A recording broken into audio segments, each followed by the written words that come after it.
My first question would be, it seems like ambulance chasing that's happened around this issue. When we look at the ambulance chasing on Rapid Reset, the thing that comes to mind for me is that the current CVE process allows for the notification to go out, but companies that are leveraging HTTP2 are right now getting notified that they need to go patch their products. So I think there is a bit of ambulance chasing, but it's because really, in reality, open source products, because people don't know who's using them in their products, and this is sort of an SBOM problem, we're seeing the behaviors of people are kind of getting flat footed. Now they got to go into a patching cycle. They didn't anticipate. They're having to set things aside to get patches out for their customers. While we're all waiting, folks are actually encountering real world attacks based on this CVE.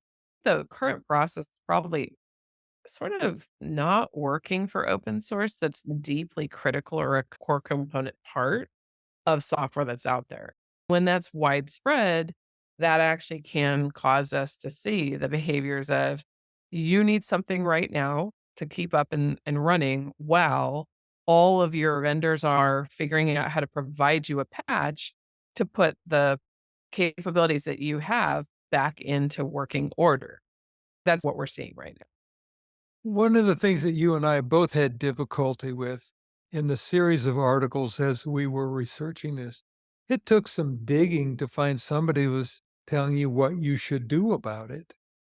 Yeah, absolutely. Probably the best of all has been Google.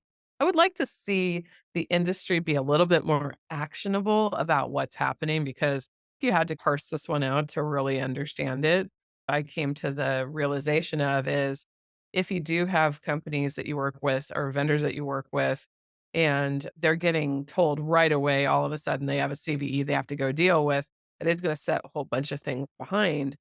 It is quite surprising and alarming for those companies, and it does take some time. So if they have slow velocity on patches, you could be waiting for a while. But in the articles, it would be great to know, look, you could end up waiting for 3 months. You're going to need a mitigation if you have an availability need, or this could represent a serious problem. We just need to, as an industry, get really much more crisp about how we communicate. There's a lot of companies right now that have mitigating capabilities or they're able to mitigate this threat, like Cloudflare, like Google, like Amazon. Anybody who can take a lot of traffic and make it go away so that you don't have to deal with that abuse, they're absolutely out there. There could be a better way for those companies to articulate what they're trying to get you to understand versus having to disassemble the entire problem for you. Basically, what's the shorthand so you can understand quickly what you need to do? My final question would be, this is labeled a CVE 7.5 criticality. There are so many things that are of a higher priority than this based upon that 7.5.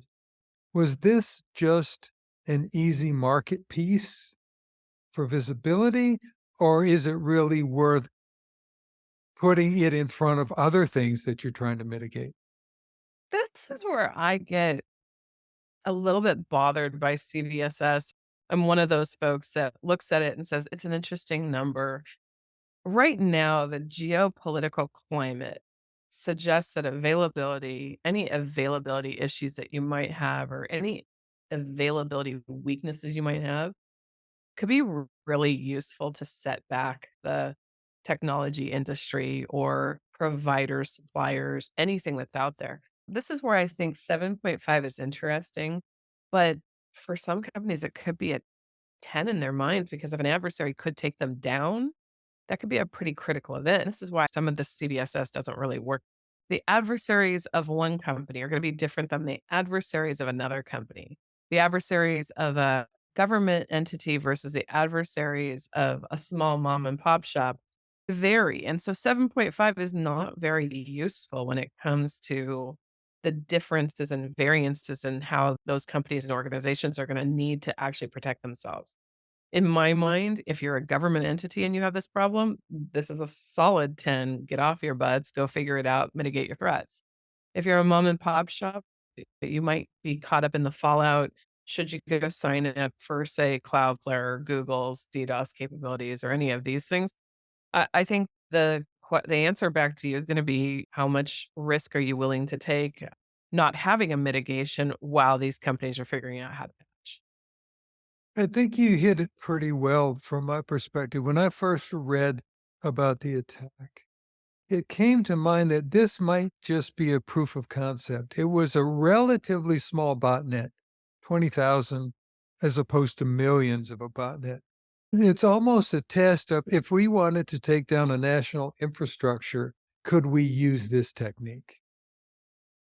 I think that's true. When they've got a cyber weapon, they tend to actually wanna test their stuff. They will actually throw out traffic to go figure it out, or they actually do have a target somebody's paying for, and 20,000 systems was all they needed to make that entity go down.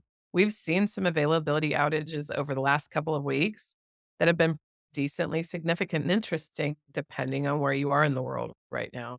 My take on this is if you can't patch, you need to have a mitigation in place. If you have the risk and the concern and the adversary that's going to cause you to have the losses that would actually deem it useful. This is Mark Miller in White Rock, New Mexico, and Shannon Lietz in San Diego, California. Thank you, Shannon. Thank you.